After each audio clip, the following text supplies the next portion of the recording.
Mom, can you help me set up my science fair project?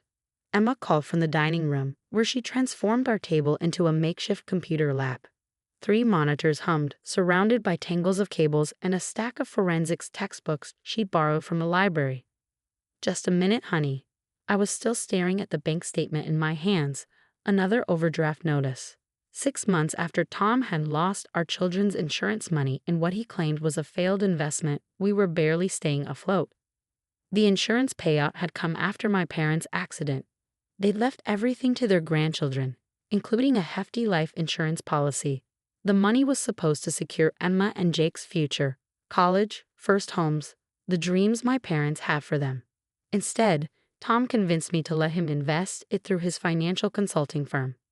3 months later, he left us for his assistant Veronica. A week after that, he claimed the investment had failed catastrophically. No paper trail, no recourse, nothing but apologies and promises to make it right someday. Mom. Emma's voice pulled me back to the present. I need to show you something weird. I tucked the overdraft notice into my pocket and joined her at the dining room table. At 12, Emma was already showing signs of being a technical prodigy. While other kids her age were building volcanoes with baking soda, my daughter had chosen digital forensics, uncovering data manipulation as her science fair topic. Look at this, she said, pointing to one of her monitors. Remember when Dad gave us those investment documents, the ones showing where he put the money? My stomach clenched. Emma, honey, we've talked about this. Sometimes investments just fail. No, Mom, look. She pulled up 2 documents side by side. This is Dad's statement showing the money transfer to Global Sustainable Ventures. And this, she clicked to another window, is what I found when I ran it through my forensics program. I leaned closer, trying to make sense of the technical data on the screen. See these metadata timestamps? They show when the document was created and modified. Dad's statement says the transfer happened in March, but the document wasn't created until June, 3 days before he told us everything was lost. My heart started pounding. How did you get these? Dad still uses the same password for everything, my birthday. She rolled her eyes.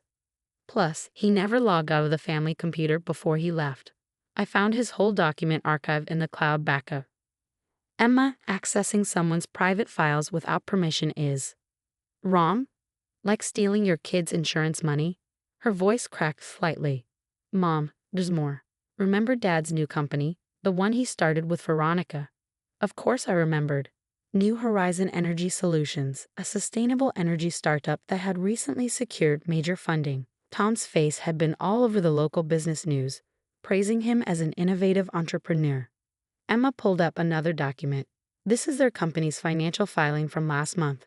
Look at the initial investment amount. My blood ran cold.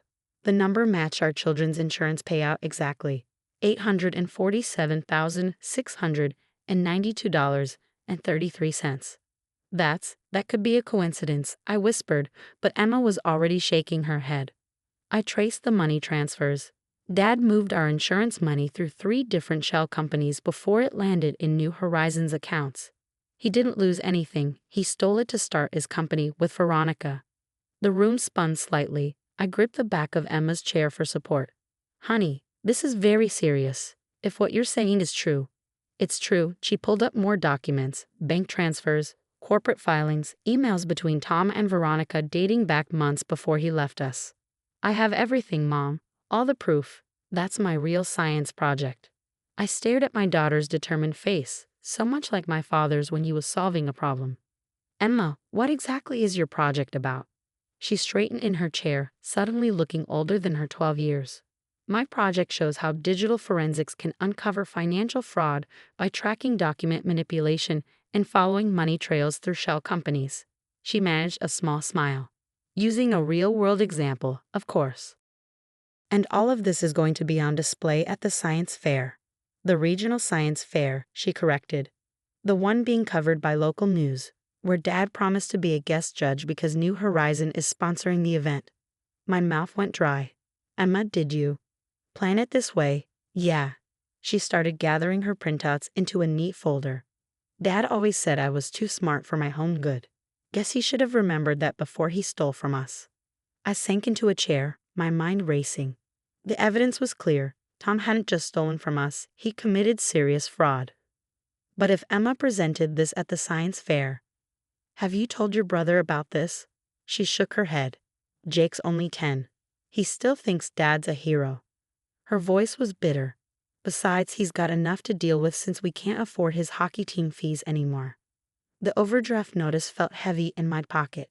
We'd been struggling to maintain any semblance of our previous life, while Tom and Veronica were flying to sustainability conferences and buying lake houses with our money. Mom.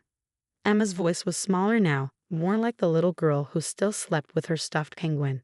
Are you mad at me? I pulled her into a tight hug. No, baby, I'm proud of you. But we need to be very careful with this information. I already made copies of everything, she said into my shoulder, and backed it up in 3 different places. Dad taught me about redundancy when he used to let me help with his work files. A plan was forming in my mind. The science fair is in 2 weeks? She nodded. And your father doesn't know what your project is about. He never asks about school stuff anymore. The hurt in her voice made my heart ache. I pulled back and looked at my daughter, really looked at her. Behind her purple-rimmed glasses was a strength I hadn't fully appreciated before. She'd found a way to fight back when I'd been too beaten down to even try. Okay, I said, straightening up. First, we're going to call my lawyer. Then, we're going to make this the best science fair project anyone's ever seen. Emma's face lit up. Really? You're not going to make me change it? Nope. Your father always said the best investments are the ones you research thoroughly. I picked up one of her forensics textbooks. Let's show him just how thorough his daughter can be. As Emma hugged me and rushed off to call her best friend about our secret mission, I looked at the evidence on her screens. In 2 weeks, Tom would walk into that science fair expecting to play the role of successful entrepreneur and devoted father. Instead, he'd find out that the daughter he'd underestimated had just become his worst nightmare. And I couldn't wait to see his face when he realized it. The next 2 weeks were a blur of activity. My lawyer, Sarah Chen, nearly dropped her coffee when Emma walked her through the evidence trail. Your daughter found all this? She kept asking, flipping through page after page of documented fraud. I used Dad's own methods against him, Emma explained, pulling up more files. He always said the best way to hide money was to make it look legitimate, so I just followed the legitimate paper trail. Sarah was already making calls. Within days, we had a meeting with the FBI's Financial Crimes Unit. Agent Marcus Torres sat in our dining room, watching Emma demonstrate how she'd uncovered the fraud. Usually we're the ones teaching people about forensic accounting, he said, clearly impressed. Not learning from a 7th grader. Emma beamed. Does this mean you'll help us? Oh, we'll do more than help. Agent Torres looked at me. We've been investigating several suspicious startups in the sustainable energy sector. Your ex-husband's company just moved to the top of our list. But it was Emma's science fair project that truly showcased her genius. She transformed complex financial fraud into something her peers could understand, using a fictional company called Super Secret Snacks to demonstrate how people hide money through shell corporations. See, if someone steals cookie money, she explained during our practice run, they might hide it by creating fake companies like Chocolate Holdings and Sugar Solutions before finally using it to start their real company, Amazing Treats Incorporated. Her presentation board showed the money flow with actual cookies moving through clear tubes. And what happens when you follow the cookie trail? I asked, playing the role of science fair judge. Emma pressed a button, and UV light revealed hidden markings on the cookies. The truth comes out, just like it did with Dad's money. The morning of the science fair, I found Emma in the bathroom, throwing up. We can stop this, I said, holding her hair back. We don't have to. Yes, we do. She wiped her mouth, steel in her eyes. Dad always said courage means doing the right thing even when you're scared. When did you get so grown up? She managed a weak smile. Probably around the time Dad told Jake he couldn't play hockey anymore because we couldn't afford it. The school gymnasium was packed when we arrived. Local news cameras roamed the aisles, interviewing students about their projects. And there, by the judge's table, stood Tom and Veronica, looking every bit the successful power couple in matching sustainable fabric suits. Ready? I squeezed Emma's hand. She squared her shoulders. Ready. We positioned her booth strategically, not too close to the entrance, but prominently placed where the judges couldn't miss it. The sign read, Following the digital trail, how technology reveals financial secrets. I watched Tom working his way through the projects, playing the role of interested corporate sponsor perfectly. He was 3 booths away when Agent Torres arrived with his team, positioning themselves casually around the gym. 2 booths away, and Veronica was laughing at something another judge said. 1 booth away, and I saw the exact moment Tom read Emma's project title. He faltered mid-step. "Hello, Dad," Emma said clearly as he reached her booth. "Want to see how I followed the cookie trail?" I saw confusion flash across his face, followed by dawning horror as he took in the familiar-looking documents displayed on her laptop. "Emma, what is this?" His voice was tight. "It's my project on digital forensics." She began her presentation, voice steady. "I started by investigating how people can manipulate documents to hide financial fraud. Would you like to see my primary example?" Veronica appeared at Tom's elbow. "Tom, what's wrong?" "Nothing," he said quickly. "Just surprised by our daughter's choice of topic." "Oh, you'll be more surprised in a minute," Emma promised, clicking to her next slide. "See, I discovered that some people create fake documents to steal money. Like this one, showing a failed investment." She pulled up Tom's fraudulent statement. But when we examined the metadata, I saw Tom's face drain of color as Emma methodically laid out every step of his fraud. The other judges were leaning in, fascinated by her technical expertise. The news cameras had drifted over. "Emma, stop this right now," Tom hissed. "Stop what, Dad?" "Showing how I trace $847,692.33 through 3 shell companies into New Horizon Energy's startup fund." Her voice carried clearly. "That's the best part of my project." Veronica grabbed Tom's arm. "We need to leave. Now." "I'm afraid that's not possible." Agent Torres stepped forward, badge out. "Mr. Anderson, Ms. Reed, we have some questions about New Horizon's initial funding." What followed was chaos. Tom tried to run but was stopped by 2 FBI agents near the fire exit. Veronica began crying, claiming she knew nothing about the stolen money. News cameras captured everything. Through it all, Emma continued her presentation to the remaining judges, calmly explaining how digital forensics could uncover complex financial crimes. She won first place. Later that night, after the FBI had taken our statements and the news vans had finally left, I found Emma sitting in our backyard treehouse, her thinking spot since she was little. "Jake asleep?" she asked as I climbed up. "Finally, it took some explaining, but he understands Dad did something wrong with our money." I settled beside her. "He's proud of his big sister for catching the bad guy." Emma leaned against me. "Do you think Dad will go to jail?" "Probably." Agent Torres said the evidence is overwhelming. I stroked her hair. "Are you okay with that?" She was quiet for a long moment. "Yesterday, I found Jake's hockey jersey in the trash. He said since he couldn't play anymore, he didn't want to look at it." She wiped her eyes. "Dad didn't just steal money, Mom. He stole our trust. He stole Jake's hockey dreams. He stole our family. And you stole his freedom right back," I said softly.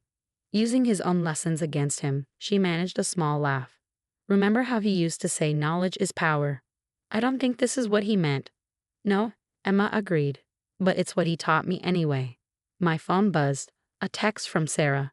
The FBI had frozen New Horizons' assets. Our insurance money would be recovered. "Hey," I showed Emma the message. "Look what your science project accomplished." She smiled, a real smile this time. "Does this mean Jake can play hockey again?"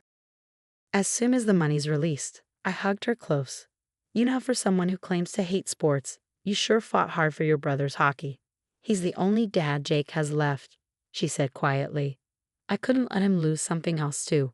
In that moment, looking at my brilliant, fierce, compassionate daughter, I saw not just the child she was, but the remarkable woman she would become. Tom had underestimated her, seeing only a little girl who shared his love for computers. He'd forgotten that she also shared my sense of justice. And now, as his company crumbled and federal charges loomed, he had plenty of time to remember that the daughter he'd betrayed was exactly as smart as he'd always bragged she was. Just not in the way he'd expected. 6 months later, I sat in a federal courtroom, watching Tom plead guilty to fraud, embezzlement, and money laundering.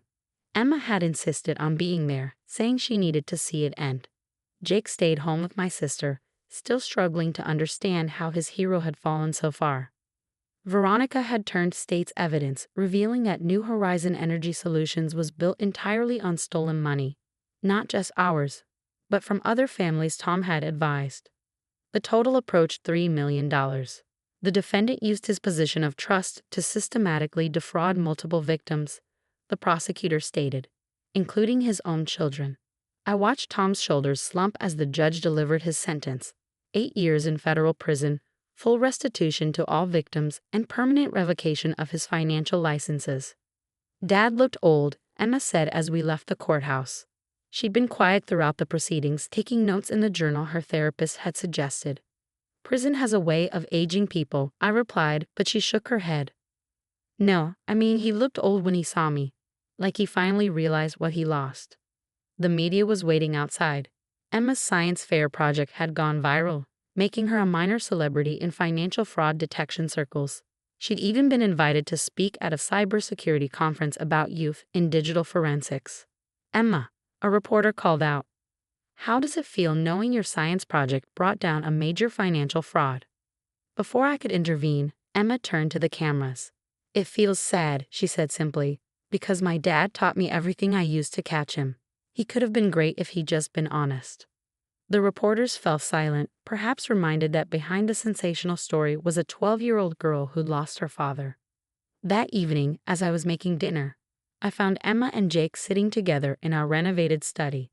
The insurance money had been returned last month, allowing us to finally repair our lives.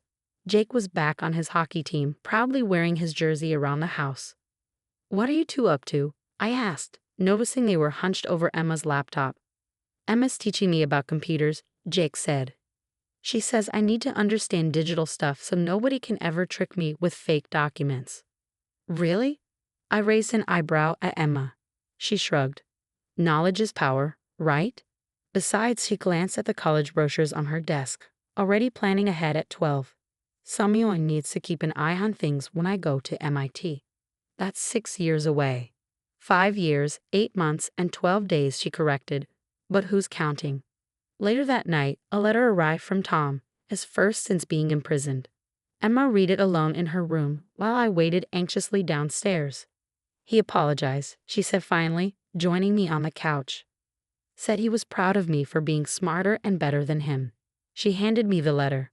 He wants to know if he'll visit. That's up to you and Jake, I said carefully. No pressure either way.